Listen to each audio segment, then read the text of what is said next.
फालिज की 4 खामोश अलामात। फालिज ऐसा मरज़ है जिसके दौरान दिमाग को नुकसान पहुंचता है और जिस्म का कोई हिस्सा मफलूज हो जाता है और मुनासिब इलाज बरोक़त मिल जाए तो इसके असरात को कम किया जा सकता है। ताहम अक्सर लोग इस जानलेवा मरज़ की अलामात को दीगर तिब्बी मसाइल समझ लेते हैं और इलाज में ताख़ीर हो जाती है, जिसके बाइस ये बीमारी मज़ीद पेचीदा हो जाती है। फालिज का दौरा पड़ने के बाद हर गुज़रते मिनट में आपका दिमाग 19 लाख खलियात से महरूम हो रहा होता है और 1 घंटे तक इलाज की सहूलत मैसर न आ पाने की सूरत में दिमागी उम्र में 3.5 साल का इजाफा हो जाता है। इलाज मिलने में जितनी ताख़ीर होगी इतना ही बोलने में मुश्किलात, यादाश्त से महरूमी और रवैये में तब्दीलियों जैसे मसाइल का ख़तरा बढ़ जाएगा। फालिज को जितना जल्द पकड़ ली जाए इतना ही इसका इलाज ज़्यादा मौसर तरीक़े से हो पाता है और दिमाग को होने वाला नुकसान इतना ही कम होता है।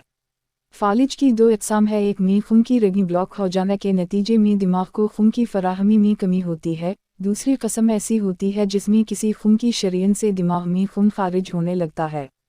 इन दोनों अक़साम के फालिज की अलामात यकसम होती हैं और हर फ़र्द के लिए इनसे वाक़फ़ियत ज़रूरी है।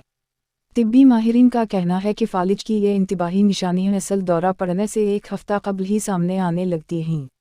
बोलने में मुश्किलात। कुछ अद्वियात जैसे दर्दकश गोलियों के इस्तेमाल के बाद बोलने में हिकलाहट या मुश्किलात का सामना होता है और लोग सोचते हैं ये इनकी दवा का असर है, मगर ये फालिज की अलामत भी हो सकता है।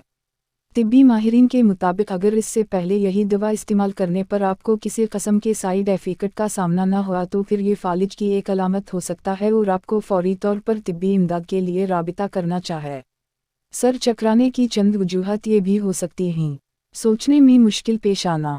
जब लोगों को दुरुस्त अल्फाज के इंतखाब या किसी चीज़ के बारे में पूरी तवज्जो से सोचने में मुश्किलात का सामना होता है तो अक्सर वो इसे थकन का नतीजा करार देते हैं। मगर अचानक दिमागी सलाहियतों में कमी फालिज की आम अलामत में से एक है। तिब्बी माहिरीन के मुताबिक एक लम्हे के लिए तो सोचने में मुश्किल का सामना किसी भी फ़र्द को हो सकता है, मगर इसका दौरानिया अगर बढ़ जाए तो ये बाइस तशवीश है। इनके बकौल कई बार तो मरीज़ों को ये अंदाज़ा ही नहीं होता कि यह चीज़ गलत है, क्योंकि इनका दिमाग काम नहीं कर रहा होता और इनके सोचने की सलाहियत मुतासिर होती है। एक की जगह 2 चीज़ों का नज़र आना। बनियाई के मसाइल जैसे कोई एक चीज़ 2 नज़र आना, धंधिलापन या किसी एक अंक की बनियाई से महरूमी फालिज की अलामत हो सकता है, मगर बेशतर अफराद इन अलामत को बुढ़ापे या थकावट का नतीजा समझ लेते हैं। तिब्बी माहिरीन के मुताबिक थकावट या बहुत ज़्यादा मुताले एक चीज़ 2 नज़र आना बिल्कुल मुमकिन नहीं। दरहकीकत खून की एक ब्लॉक शरीन आँखों को दरकार ऑक्सीजन की मिक़दार को कम कर देती है, जिसके नतीजे में बनियाई के मसाइल का बाइस बनते हैं और इस दौरान फालिज की दीगर अलामत भी ज़ाहिर नहीं होती। हाथ पैरों का सुन हो जाना। अगर आप दोपहर को कुछ देर की नींद लेकर उठते हैं और आपके हाथ या पैर सुन या बेहिस हो रहे हो तो आसानी से तसव्वुर किया जा सकता है कि ये आसाब दब जाने का नतीजा है। ताहम तिब्बी माहिरीन का कहना है कि अगर आपका हाथ अचानक बेहिस या कमज़ोर हो जाए तो ये कैफियत चंद मिनटों में दूर न हो तो फौरी तिब्बी इमदाद के लिए राबिता किया जाना चाहिए।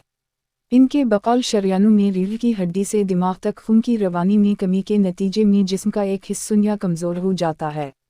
पोस्ट अच्छी लगे तो दूसरों की भला के लिए शेयर ज़रूर करें।